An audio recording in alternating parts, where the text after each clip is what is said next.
오늘 말씀의 제목은 끝이 가까이 왔을 때라는 제목으로 말씀을 같이 나누도록 하겠습니다.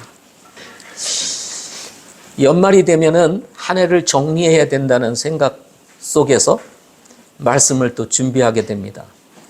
평소에는 말씀을 보다가 이게 우리 교회에 필요하겠다 생각하면 이렇게 말씀을 준비하게 되는데 연말이 되면 조금 더 진지해지게 됩니다.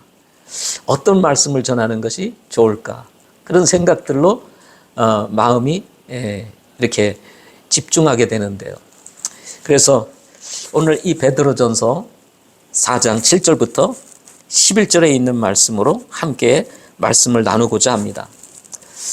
하나님께서 사람을 지으셨는데 사람이 일반 피조물들과 다른 점은 자신의 삶을 평가해 볼 수 있다는 것입니다.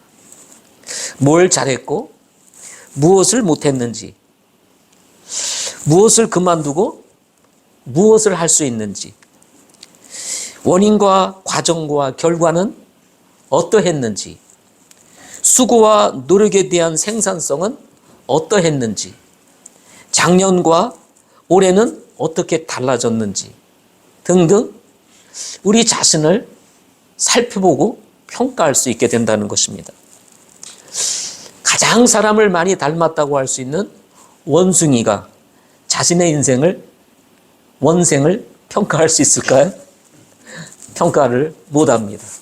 그런데 하나님의 형상을 닮은 우리 사람만이 우리의 자신의 삶을 평가해 볼 수가 있다는 것입니다. 하나님의 작품인 이 사람은 매우 창조적인 특징을 가지고 있습니다. 생각하고 또 생각하는 존재라고 할 수가 있습니다.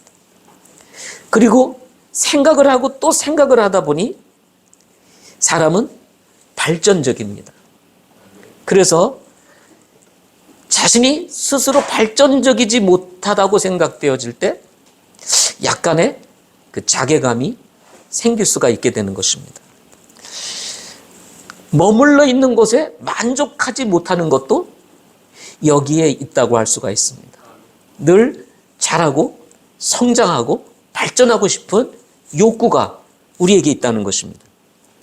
그래서 한 해의 끝자락에 서게 되면 겉으로는 신나는 척 이렇게 보이는데 내면적으로는 허전함이 이렇게 머물러 있는 이유이기도 합니다. 뿐만 아니라 우리 그리스도인들에게 있어서는 주님이 오실 때가 가깝다는 생각, 오늘 제목과 같이 끝을 향해 가고 있다는 생각이 우리 안에 들어오게 되면 더더욱 마음이 먹먹해질 수가 있다는 것입니다. 베드로는 오늘 말씀을 종말론적인 신앙의 입장에서 기록하고 있습니다. 인생이 얼마 남지 않았다는 것입니다. 우리가 주님을 위해서 살 수 있는 날이 얼마 남지 않았다는 것입니다. 그래서 끝이 가까이 이르렀다 이렇게 말씀을 하고 있는 것입니다. 그러면 얼마 남지 않은 우리의 인생 어떻게 살아야 하나? 라고 진지한 질문을 던지는 가운데 당시에 본도와 갈라디아와 갑바도기아와 아시아와 비두니아에 두루 흩어져 나그네와 같이 힘들게 신앙생활을 하고 있었던 성도들에게 남긴 말씀입니다. 그렇기 때문에 오늘 말씀은 굉장히 진지한 메시지입니다. 끝이 가까이 이르렀다라고 하는 생각 속에서 주는 말씀이기 때문에 그렇습니다. 이 말씀은 지나가다가 가볍게 던진 말씀이 아닙니다. 한 사람의 인생에, 아니 한 교회의 그 미래를 내다보면서 베드로가 아시아에 흩어져 있는 많은 그리스도인들을 향해서 주신 말씀입니다. 어떻게 보면 삶의 끝자락을 바라보면서 베드로가 성령의 감동을 받아서 주셨던 이 말씀을 통해서 네 가지를 제시해 줍니다. 첫째는 깨어 기도하라는 것입니다. 이 말은 이 세상 살고 있는 성도들이 영적으로 정신을 차려야 된다는 것을 말하고 있습니다. 두 번째로는 사랑을 품으라는 것입니다. 사랑은 사랑이되 어떤 사랑이라고 얘기를 했습니까? 뜨거운 사랑이라고 얘기를 합니다. 그냥 사랑하는 것이 아니라 뜨겁게 사랑하라는 것이죠. 이 사랑이 가지고 있는 특징 중에 하나는 그것은 뭐냐면 허다한 죄를 덮는다는 것입니다. 우리 창세기에서 배웠던 것처럼 이브가 선악을 알게 하는 나무의 열매를 먹었을 때에 그 사실을 알고도 운명을 같이 하기 위해서 그 선악과를 받아서 먹었던 이 아담과 같이 허물을 덮어주는 특징을 가지고 있는 것이 바로 사랑이라는 것입니다. 세 번째로 베드로가 주는 권면은 서로 대접하라는 것입니다. 대접이라는 것은 결코 쉽지가 않습니다. 따라서 베드로는 이 사실을 너무나 잘 알고 있었기 때문에 그 앞에 수식하는 단어를 하나 넣습니다. 그것이 무엇일까요? 불평 없이 하라 하는 말씀입니다. 불평 없이 서로 대접하라. 당시에는 많은 전도자들이 떠돌아다니면서 복음을 전하는 일들을 하였습니다. 그들이 믿는 집 안으로 쑥 들어올 때가 있는 것입니다. 그럴 때 그들을 맞이하고 그리고 그들을 대접하는 일들을 했다고 합니다. 물론 성도들 간에도 서로 대접하는 일들을 했습니다. 그런데 지금이나 그 당시나 상황은 같았던 것 같습니다. 처음은 좋은데 자꾸 하다 보면 불평이 생기는 것입니다. 그래서 베드로는 이 말씀을 통해서 끝이 가까이 이르렀는데 서로 대접하되 불평 없이 할 것에 대해서 말씀을 하고 있는 것입니다. 네 번째 권면입니다. 그것은 서로 은사를 써서 섬기라고 하는 것이었습니다. 왜냐하면 우리는 하나님께 맡은 청직이기 때문에 그렇습니다. 은사는 하나님께서 우리에게 맡겨주신 재능이라고 할 수가 있습니다. 이 은사를 주신 이유는 일을 위해서 주신 것입니다. 청지기의 일을 잘하도록 하기 위해서 하나님께서 우리에게 주신 것 중에 하나가 바로 은사인 것입니다. 그래서 우리 그리스도인들 가운데에서 하나님이 내게 주신 은사가 무엇인지를 발견하고 그 은사를 따라 섬기는 것, 그것은 매우 중요한 일인 것입니다. 이 베드로는 이렇게 네 가지를 권면하면서 이 네 가지를 할 때에 혹시나 우리가 부족함을 느끼거나 또 우리에게 부정적 사고가 우리에게 들어올 수 있기 때문에 여기에 대한 우리의 자세를 또 말씀해 줍니다. 그 말씀이 바로 11절입니다. 누구든지 말하려거든 하나님의 말씀들을 말하는 것 같이 하고 이렇게 얘기를 했습니다. 마치 내가 하는 것처럼이 아니고 하나님께서 하시는 것처럼 하라 하는 것이었습니다. 누구를 섬기려거든 하나님께서 주시는 능력으로 하는 것 같이 하라 하는 것입니다. 자칫 내가 한다고 생각되어질 때에는 불평과 원망이 있을 수 있지만 하나님께서 하신다고 생각되어진다면 그 불평과 원망은 사라질 수가 있기 때문입니다. 아니, 불평 대신에 오히려 기쁨이 있기 마련인 것입니다. 따라서 주님께서는 이런 일들을 하도록 우리에게 능력도 주신다고 말씀하십니다. 따라서 여러분, 우리가 이 마지막 때에 이 베드로가 주는 이 네 가지 권면은 우리가 할 수 있는 것들을 말씀하고 있는 것입니다. 할 수 없을 때는 그것을 할 수 있는 능력도 주신다는 말씀을 11절에서 하고 있는 것입니다. 베드로는 아니지만 한 교회를 섬기고 있는 목회자로서 이제 올해의 마지막 주일 예배를 드리면서 남기고 싶은 메시지가 있습니다.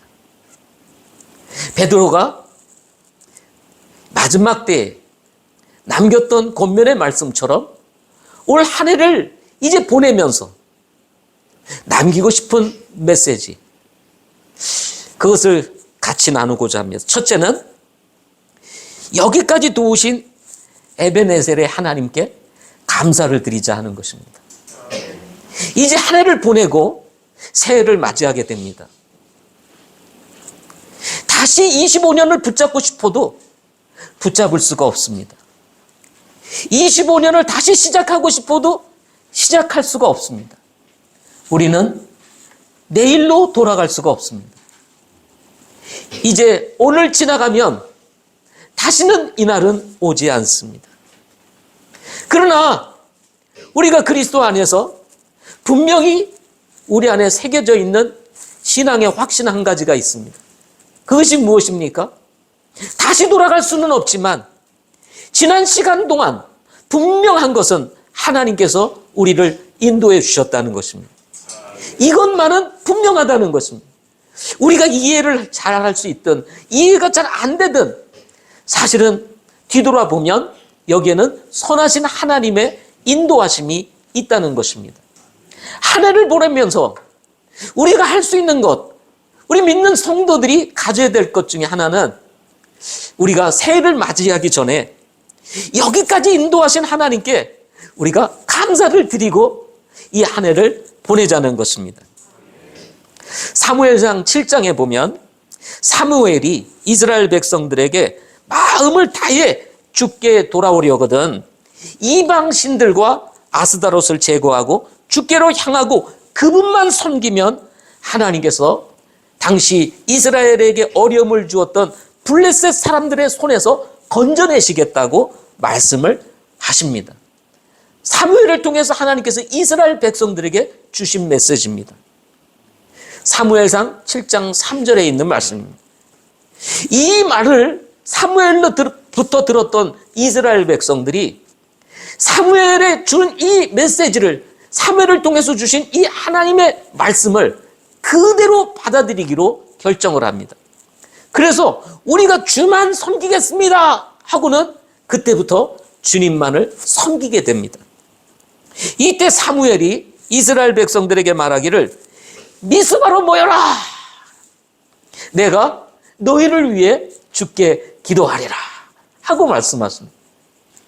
그랬더니 온 이스라엘 백성들이 미스바로 모이게 됩니다. 그 유명한 이스라엘의 부흥운동이었습니다. 그래서 한국 교회에서 무슨 큰 집회를 하게 되면 미스바 성애니 뭐 이런 말들을 붙이게 됐던 이유가 여기에 있는 것입니다. 이스라엘 백성들의 영적 각성이 일어나고 하나님 앞에 모여서 기도하며 다시 이스라엘 백성들의 영적 회복이 일어나는 놀라운 역사가 바로 이 미스바에서 일어났기 때문이었습니다. 블레셋 사람들이 이스라엘 사람들이 미스바에 다 모였다 하는 소문을 듣게 되었습니다. 그러니까 이놈들 봐라. 아니 우리에게 뭐 도전하는 거야? 해가지고 괘씸죄에 걸려가지고 이 블레셋 사람들이 이 미스바로 올라오게 됩니다. 창칼을 들고 올라오게 됩니다. 이 블레셋 사람들은 여러분이 잘 아는 것처럼 거인 족속 아닙니까? 그렇죠?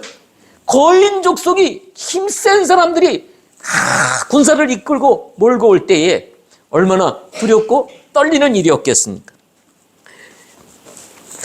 그때에 백성들이 두려워하여 벌벌 떨 때, 야, 이제 오늘 큰일 났구나. 우리가 뭔가 좀 해보려고 그랬더니 저놈들이 쳐들어오네. 야, 여기서 우리 끝나는 거 아니야? 하고 벌벌 떨 때에 사무엘이 젖 먹는 어린 양을 취해 하나님께 드리고 이스라엘을 위해 부르짖게 됩니다. 그리고 하나님을 향해서 기도를 하게 됩니다. 하나님, 우리를 도우시옵소서. 이스라엘을 도우시옵소서. 하나님께서 우리를 건져내시옵소서. 위대하신 그 하나님의 놀라운 능력을 나타내 주시옵소서 하고 기도했겠죠. 그러자 하나님께서 이 사무엘의 기도를 들으십니다. 번제를 드리는데, 희생물을 드리는데 블레셋 사람들이 저기서 막 싸우기 위해서 올라오고 있었습니다. 이스라엘 백성들은 싸울 준비를 하는 게 아니라 번제를 드리고 있는 상황이었어요. 근데 그때 하나님께서 큰 천둥 소리를 내며 천지를 진동하게 만드십니다. 그러자 이 천둥 소리가 얼마나 큰지 싸우기 위해서 올라오던 블레셋 사람들이 겁을 먹고 다 도망가 버리게 됩니다. 이때 이스라엘 백성들이 도망가는 이 블레셋 사람들을 쫓아가게 됩니다. 예, 쫓아가는 거예요. 겁먹고 도망가는 이 블레셋 사람들. 그래서 사무엘상 7장 11절에 보면 백갈이라고 하는 지역 밑에까지 쫓아가 그들을 쳐서 승리했다라는 말씀이 성경에 기록됩니다. 이때에 이 승리를 경험한 이 사무엘이 사무엘상 7장 12절에서 한도를 취하여 미스바와 센 사이에 세우고 이르되 주께서 여기까지 우리를 도우셨다 하며 그곳의 이름을 에벤에셀이라 하고 이름을 붙이게 되었던 것입니다. 에벤에셀의 이름의 뜻 무슨 뜻이죠? 하나님께서 여기까지 인도하셨다, 도우셨다 하는 뜻인 것입니다.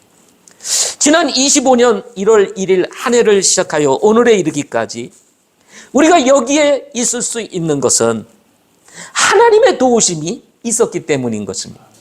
보이지 아니하시는 하나님의 그 손길이 우리가 느끼든 느끼지 않을 때든 상관없이 항상 우리를 인도해 주신 것입니다.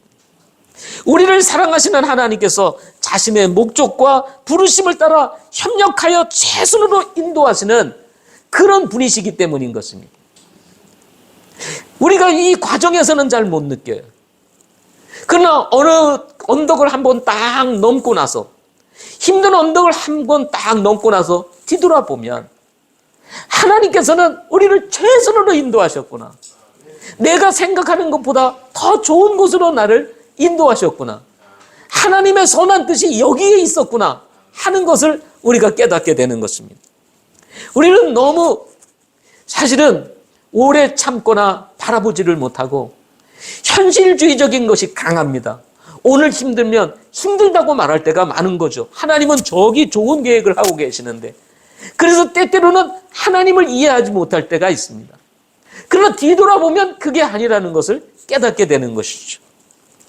지난 한 해를 돌이켜보면 바로 그 선하신 하나님, 합력하여 선을 이루시는 하나님, 그 하나님의 도우심이 있었기에 바로 우리가 오늘 여기에 있는 것입니다. 한 해를 보내며 이 마지막 주일 예배를 드리면서 과연 우리가 할 수 있는 것 중에 하나가 무엇일까? 그것은 지난 한 해 동안 우리를 인도하시고 여기까지 인도하신 하나님께 우리가 감사를 드리자 하는 것입니다. 정말 마음을 다해 정말 감사를 드리자. 그리고 하나님 앞에서 우리가 또 주실 새해를 한번 맞이해 보자 하는 것이 저의 마음인 것입니다. 대언자 이사야가 이새의 줄기에서 태어나실 예수님을 대언하는 말씀에서 예수님을 눈에 보이는 대로 판단하지 않고 귀에 들리는 대로 책망하지 아니하시는 분이시라고 말씀하셨던 것 같이 눈에 보이는 대로 판단하지 말고 귀에 들리는 대로 반응하지 않으면 시간이 흐른 뒤에 불평거리처럼 보였던 것도 감사거리로 바뀌게 되는 것을 우리는 경험하게 되는 것입니다. 지난 한 해를 돌이켜보며 변함없이 우리가 감사할 수 있는 것, 제가 앞에서도 기도했던 것처럼 우리 구원은 여전히 변함이 없다는 것입니다. 다른 것은 몰라도 이 구원 하나만 생각해도 우리는 감사할 수가 있는 것입니다. 또 서귀포 교회 가족이 된 것 감사하지 않습니까? 함께 섬기는 우리 성도님들 감사하지 않습니까? 제주까지 오게 하신 그 하나님의 보이지 않는 섭리, 그리고 이곳에서 만나서 함께 주님을 섬길 수 있게 된 것 감사하다는 거죠. 또 우리 각자에게 하나님께서 가족을 주셨습니다. 아멘. 예, 오죽하면 너무 좋았다고 우리 휴가 명자가 얘기하지 않습니까? 예? 가족은 그리운 것입니다. 떨어져 있으면 보고 싶은 것이 가족입니다. 근데 여러분, 누군가를 그리워할 수 있다는 것, 그것도 행복인 것입니다. 예. 누구를 기다릴 수 있다는 것, 그것도 좋은 것입니다. 지금의 가족이 없었다면 내가 어떻게 존재할 수 있었겠어요? 하나님은 가족을 통해서 우리를 이 땅에 있게 하신 것입니다. 현재 다니고 있는 직장, 현재 상황, 이 모든 것도 감사한 일인 것입니다. 많은 일들이 있지만 좋은 일도 있고 나쁜 일도 있을 수 있고 또 뭐 예를 들어서 큰 직장도 있고 작은 직장도 있을 수 있지만은 우리가 어떻든지 간에 내가 한 직장을 다니며 일을 할 수 있다는 것, 이것도 감사하다는 것입니다. 섬기는 일, 목사님으로 인해 우리가 감사할 수 있는 것입니다. 우리 교회에 두 분의 목사님 감사하잖아요.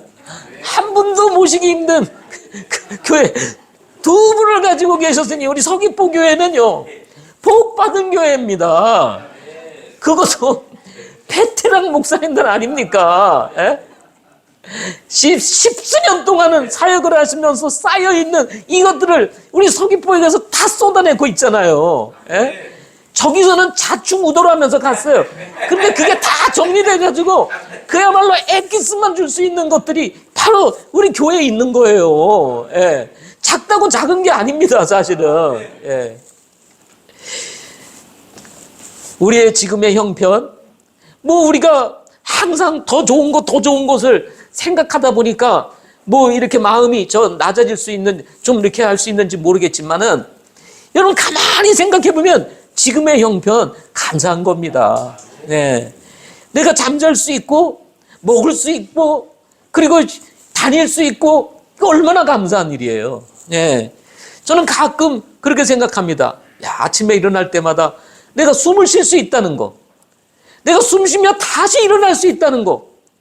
만약에 하나님께서 너 멈춰 그러면 어떻게 됐겠어요? 그냥 거기서 끝났어야 돼요. 그런데 오늘도 내가 아침을 깨우며 숨을 쉬고 일어날 수 있다는 거. 여러분 얼마나 감사합니까?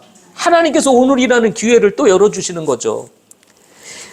우리 교회 안에서 뭐 반주자 주신 거 얼마나 감사해요? 아멘. 조명은 자매 없을 때 우리 어떻게 했어요? 아니 이제 반주자가 우리 또 정성은 자매도 반주를 할 수 있더라고요. 2명씩이나 주시고, 예, 시한부 시간을 가지고 있지만 우리 한결자매도 대기하고 있고 언제든지 투입할 수 있는 반주자들을 하나님 보내주셔가지고 처음에 우리는 반주 없이 예배를 드리고 했을 때도 있었다 이 말이죠. 그리고 지금 반주하며 예배를 하니 얼마나 감사해요. 감사할 것 투성이라는 얘기입니다. 이것들은요 우연히 어느 날 우리에게 다가온 것이 아니라 하나님의 계획과 섭리 가운데 인도하셨기 때문에 가능한 일이었다는 것입니다. 그러므로 우리가 감사할 수 있는 거죠. 우리도 지금 사무엘과 같이 기념할 만한 돌, 그것이 무엇인지는 모르겠어요. 그러나 그것이 무엇이 됐든지 간에 하나님 앞에서 이스라엘 백성들이 여기 어디예요? 갑자기 이름을 잊어버렸는데 뭐하고 센 사이에 돌을 세워서 거기서 기념하여 에베네셀의 하나님을 찬양하고 높였던 것처럼 우리도 그것이 무엇이 됐든지 간에 기념할 것을 둠으로 우리가 하나님께 감사할 수 있는 저와 여러분이 될 수 있기를 소망합니다. 기도는요, 그게 감사가 됐든 누군가를 위한 중보의 기도가 됐든 무엇이 됐든지 간에 기도는 깨어있는 성도들에게서 나타나는 영적인 증거라는 것입니다. 깨어있는 성도들은 기도하는 것입니다. 잠자는 성도들은 기도하지 않는 것입니다. 두 번째로는 내 자신뿐만 아니라 다른 사람을 돌아보자 하는 것입니다. 빌립보서 2장 4절 말씀에 각 사람이 자기 일들만 돌아보지 말고 각 사람이 남의 일들도 돌아보라. 오늘 베드로도 권면의 말씀을 통해서 서로 불평 없이 섬기라 하고 말씀을 했습니다. 사람이 가지고 있는 특징 중에 하나는 더불어 사는 것입니다. 하나님께서는 처음부터 사람을 함께 살도록 지으셨다는 것입니다. 여자를 만들어 가정을 이루게 하신 이유도 여기에 있습니다. 아담 시대든 조선 시대든 현재 우리가 살고 있는 이 시대든 홀로 있는 것은 좋지 않습니다. 맞아요? 틀려요? 좋지 않습니다. 누군가 이런 글을 남겼습니다. 인간은 언젠가부터 가정을 만들고 정착하는 기술을 배웠습니다. 그리고는 그 가정을 아주 소중히 여기며 구성원들의 끈끈한 관계는 아름다운 모습을 보여오고 있습니다. 그런데 언젠가부터 오만한 인간은 더불어 사는 아름다움보다 자신의 존재의식만을 중히 여기는 즐거움을 배웠습니다. 그래서 더불어 사는 소중한 가치를 잊고 살아가기도 합니다. 나를 먼저 내세우다 보면 사람은 이기적으로 변합니다. 혼자 자유로운 것이 가뿐하고 신날 듯 하지만 자유롭고 보면 인간은 고독해지고 외로워지게 마련입니다. 라고 이런 글을 남겼습니다. 요즘은 혼자 사는 것을 즐기는 사람들이 점점 늘어나고 있습니다. 그래서 싱글들이 많이 이제 독립을 해서 살아가는 시대에 우리가 접해 있습니다. 결혼하는 것들을 멀리하고 가정을 가지는 것을 소홀히 하는 시대로 점점 바뀌어가고 있습니다. 하나님께서는 처음부터 홀로 사는 것이 좋지 않아서 여자를 만들어 가정을 세웠다는 것입니다. 따라서 이 원리에 비춰보면 가정이 되었든 무엇이 됐든지 간에 이 원리에 의하면 우리는 더불어 살아야 한다는 것입니다. 함께 살아야 한다는 것입니다. 인간이 지속적인 기쁨과 행복을 간직하려면 더불어 사는 의미를 알아야 한다는 것입니다. 사람을 지으신 하나님은요, 사랑이시라고 그랬습니다. 사랑. 맞죠? 사랑이 지니고 있는 특징이 뭘까요? 그것은 함께하는 것입니다. 누군가를 사랑한다는 것, 대상이 없으면 어떻게 사랑을 하겠어요? 사랑이라는 자체는 누군가라고 하는 존재가 있기 마련인 것입니다. 따라서 함께가 있고 더불어가 있고 동행이 있게 되는 것입니다. 이 사랑이 지니고 있는 또 하나의 특징이 있습니다. 그게 뭐냐면 집중한다는 것입니다. 그래서 속일 수 없는 것이 두 가지가 있는데, 하나는 감기를 속일 수가 없고 두 번째로는 사랑하면 속일 수가 없다고 합니다. 누군가를 사랑하면 벌써 그게 나타난대요. 예. 제 말이 맞죠? 예. 자신에게 집중하면 뭐가 되냐면 자기 사랑이 됩니다. 다른 사람에게 집중하면 뭐가 될까요? 이타적인 사랑이 되는 것입니다. 하나님은 사람을 이기적인 존재로 만든 것이 아니라 이타적인 존재로 만드셨습니다. 그러나 죄는 인간을 자기중심적인 사랑으로 자꾸 바꿔놓고 있습니다. 욕심은 끝이 없습니다. 그러다 보니 자꾸 이 안에서 문제가 생기고 죄를 범하게 되는 일들이 일어나게 되는 것입니다. 이로부터 사람들은 굉장히 이기적인 존재가 되었습니다. 죄가 들어오면서부터. 사랑을 한다고 하지만 자기 사랑을 위한 포장일 가능성이 굉장히 높습니다. 사랑으로 포장하지만 그것은 진정한 사랑이보다는 자기 사랑에서 나오는 것일 수 있다는 것입니다. 희생을 포장하지만 자기를 위한 사랑이고 희생일 가능성이 높다는 말입니다. 남을 돌아보는 것 같지만 자신을 위해서 하는 경우들이 많다는 것입니다. 체면과 뭐 이런 것들로 하는 것이죠. 그런데 그나마 이렇게만 해도 괜찮은 것입니다. 아예 포장도 하지 않고 자신만을 사랑하는 사람들도 있기 때문입니다. 이런 사람 옆에 있으면 혹독한 겨울을 만난 것과 같게 된 것입니다. 살다가 보면요, 오직 자기에게만 초점을 맞춘 사람이 있습니다. 옆에 있기가 너무 힘듭니다. 이런 분들 만나보신 경험이 있으시죠? 있습니다. 교회 안에도 그렇습니다. 다고 하는 분들이 참 많습니다. 저도 불평하고 원망하고 계속 달라고 그럽니다. 성경은 사랑하라고 그러는데 왜 날 사랑 안 해주냐고 계속 요구하는 사람들이 있습니다. 참으로 힘듭니다. 로마의 황제였던 디오도시우스는 말하기를 헛된 이기심은 성공과 연결되지 못한다. 이기심은 당신 자신을 파괴할 뿐이다. 라고 이렇게 얘기를 했습니다. 이것을 성경에서는 뭐라고 얘기를 하냐면 교만이라고 얘기를 하는 것입니다. 교만은 자기밖에 모르는 것을 말하기 때문에 그렇습니다. 따라서 잠언 16장 18절에서는 멸망에 앞서 교만이 나가면 넘어짐에 앞서 거만한 영이 있느니라 하고 말씀을 하고 있는 것입니다. 퍼블리우스 시러스라고 하는 사람은 로마의 희극 작가였는데요. 이기심에 대해서 이렇게 이야기를 했습니다. 오직 자신만을 위해 사는 이기적인 사람은 남에게는 죽은 것과 다름이 없는 존재다 그랬습니다. 이기심으로 가득 찬 사람은 다른 사람에게 있어서는 없는 사람이에요. 죽은 사람이라는 것입니다. 의미가 없다는 것입니다. 오늘은 한 해의 마지막 주일입니다.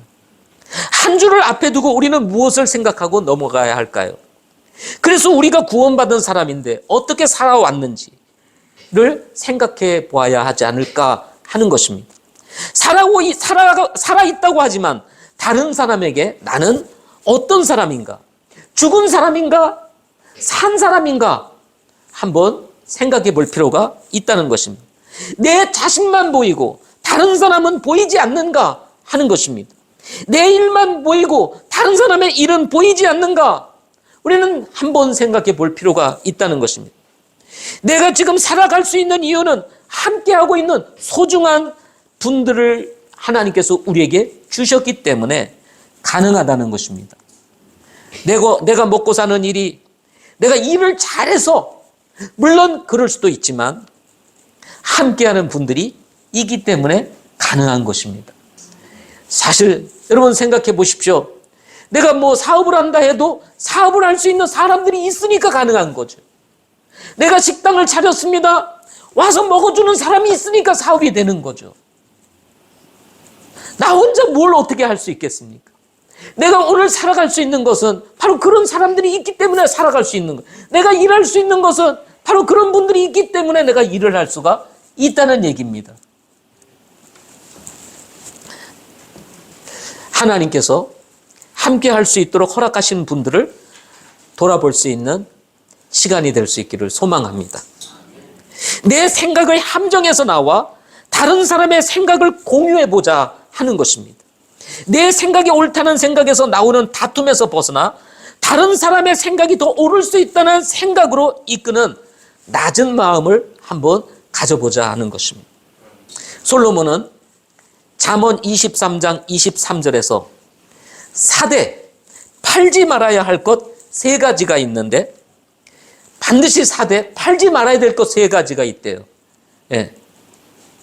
하나는 뭐냐면 지혜고, 두 번째가 훈계고, 세 번째가 명철이라고 했습니다. 잠언 23장 23절에 절대 팔면 안 되는 것. 사는 것은 다 사. 그러나 절대 팔아서 안 되는 것 세 가지. 지혜, 훈계, 명철. 이 세 가지라고 그랬습니다. 이 중에서 우리가 한 해를 보내면서 꼭 우리가 마음에 한번 생각해 볼 것, 그것은 뭐냐면 명철입니다. 명철.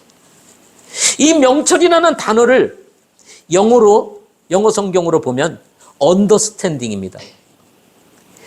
이해라고 하는 뜻을 가지고 있습니다. 근데 이 understanding이라고 하는 이 단어는 한 사람이 서 있다면 그 아래에 있는 것을 얘기합니다. understanding입니다.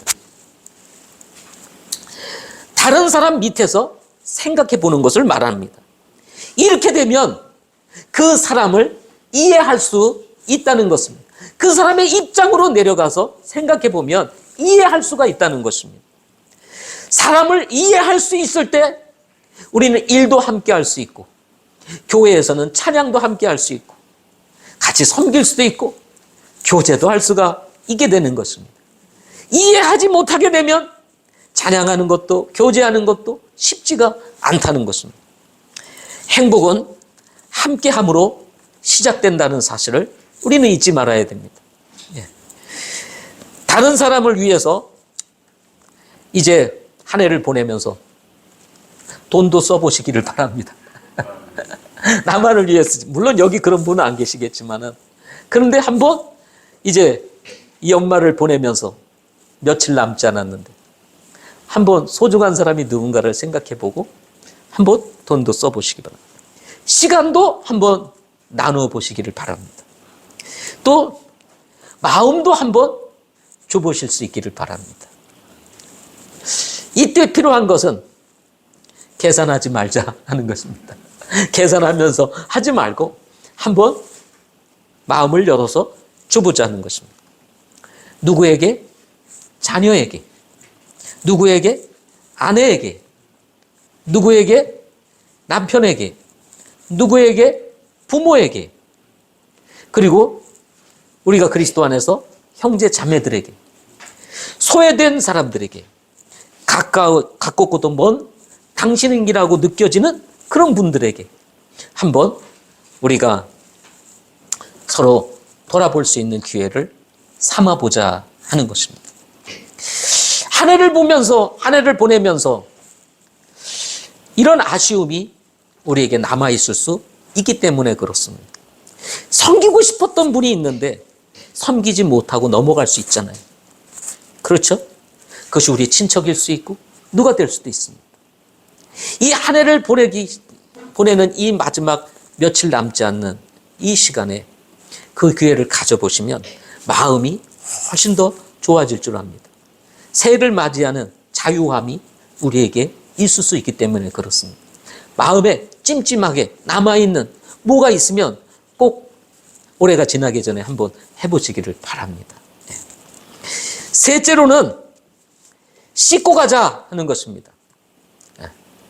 매일 씻으시죠. 근데 또 씻어야 될 것이 있습니다.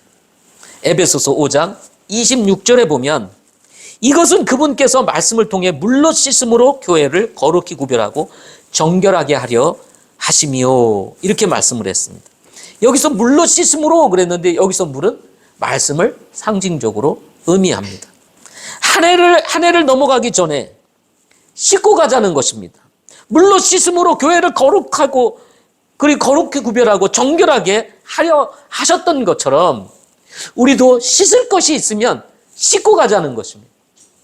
깨끗하게 해야 될 것이 있다면 깨끗하게 하고 가자는 거예요. 정결하게 해야 될 것이 있다면 정결하게 하고 가자. 뭔가 찜찜한 것들, 뭔가 주님 앞에 꺼리는 것들, 이런 것들이 있으면 해결하고 가자는 거예요. 마음에 묻어두지 말고 해결하고 가자는 것입니다. 털 것은 털고 가자는 것입니다. 이 말씀은요, 아이러니하게도 아내와 남편을 위한 권면의 말씀 중에서 주신 말씀입니다. 아내와 남편의 관계를 그리스도와 교회의 관계로 소개하면서 교회가 그리스도께 복종하듯 아내들은 모든 일에서 자기 남편에 복종해야 하고 남편은 그리스도께서 교회를 위해 자신을 주신 것 같이 아내를 사랑하라고 하신 후에 바로 이 말씀을 주신 것입니다. 이 말씀을 위아래로 살펴보면 영적인 측면과 가정적인 측면을 다루고 있습니다. 신앙생활은 하나님과 연결되어야 합니다. 가정생활은 사람과 연결이 되어야 된다는 것입니다. 그리스도인은요, 이 두 가지 관계를 잘 가져야 한다는 것입니다. 하나님과 잘 관계를 맺어야 되고, 그리고 사람과 관계를 잘 맺어야 되는데, 그 대상을 가장 가까운 아내에게 둔 것입니다. 이것이 틀어지면 인생도 틀어지게 된다는 것입니다. 단순하고 간단하게 보여도 들어가 보면 복잡하고 다양한 것이 관계입니다.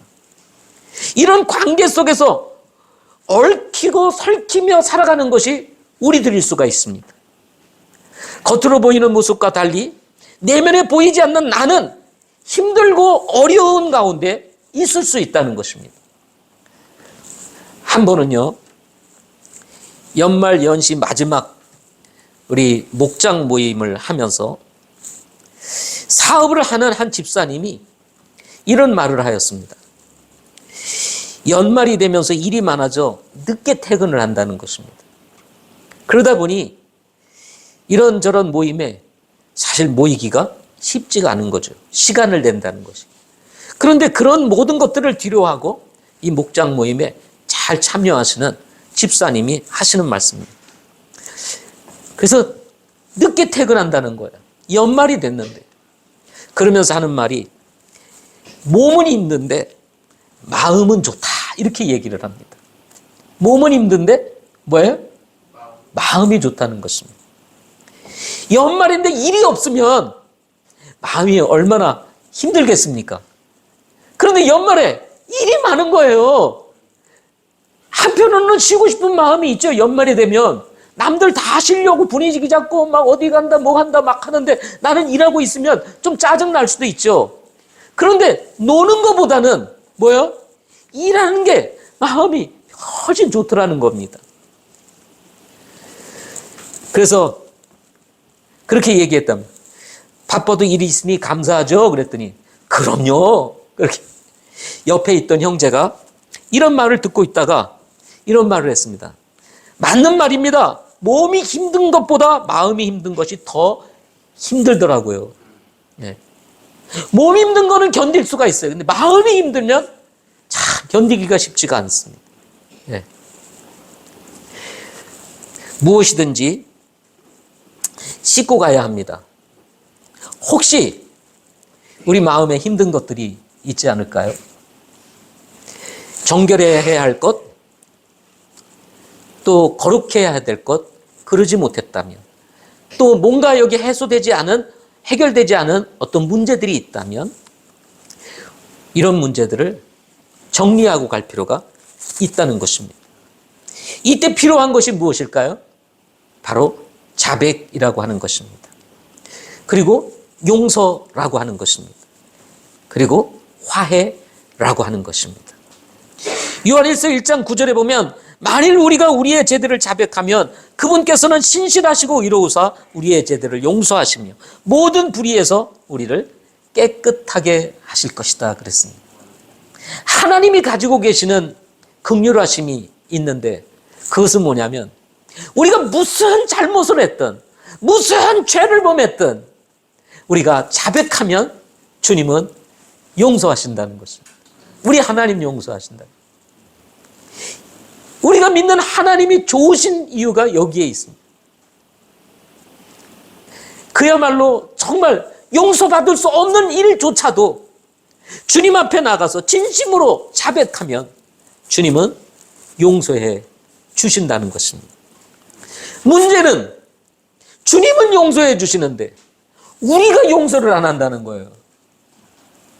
우리가 용서를 안 합니다.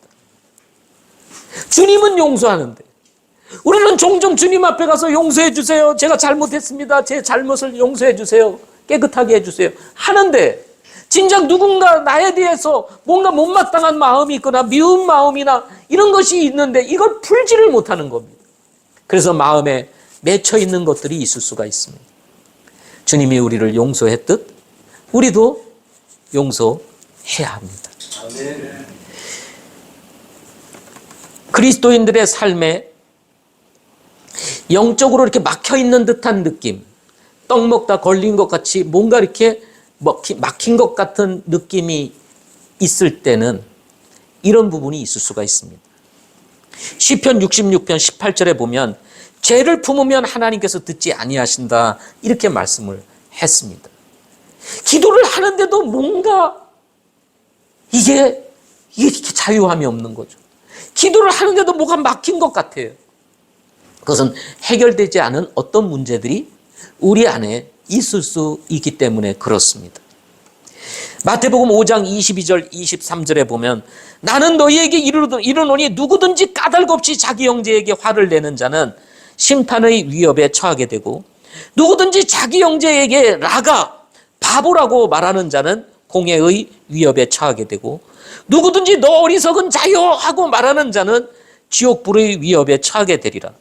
그러므로 내게 내 예물을 제단에 가져오다가 너를 대적할 어떤 일이 내 형제에게 있음을 거기서 기억하거든 내 예물을 거기에 제단 앞에 두고 내 길로 가서 맨 먼저 내 형제와 화해하고 그 뒤에 와서 내 예물을 드리라 하고 말씀하셨습니다. 혹시나 해결되지 않는 어떤 문제들이 있다면 2025년도를 지나기 전에 여러분 꼭 해결하고 정말 자유한 가운데 새로운 심정으로 2026년도를 우리가 맞이해야 되지 않겠습니까? 해결되지 않은 어떤 이 마음의 문제를 가지고 그냥 26년도를 맞이한다는 것은 가슴 아픈 일이라고 할 수가 있을 것입니다. 에베소서 4장 32절 서로 친절히 대하며 상냥한 마음을 품고 서로 용서하기를 하나님께서 그리스도로 인하여 너희를 용서하신 것 같이 하라 하고 말씀을 하고 있기 때문에 그렇습니다. 용서는요, 망가진 우리의 삶의 관계를 원래의 위치로 돌려놓는 능력이 되기 때문이라는 것입니다. 사랑의 특징 중에 용서가 있지만 용서는 우리의 삶을 원래의 위치로 회복하는 능력이다. 2025년도 이제 월, 화, 수 3일 남았습니다. 그 중에 또 31일은 저희들이 또 모이잖아요. 그러다 보니 마음이 조금 분주하실 수 있을 것입니다. 그리고 따지고 보면 이틀밖에 안 남아서 31일은 교회를 오셔야 되니까. 한번 우리를 돌아보면서 2025년도를 잘 정리하고 2025년도 새해를 주님과 함께 자유롭게 맞이할 수 있는 하나님이 우리에게 주시는 이 또 하나의 선물인 새해를 기쁨으로 맞이할 수 있는, 즐거움으로 맞이할 수 있는, 감격적으로 맞이할 수 있고 하나님이 우리에게 주신 새로운 기회로 맞이할 수 있는 그런 시간이 될 수 있기를 소망합니다. 하나님께서 우리 모두를 축복하시기를 소망합니다. 기도하겠습니다.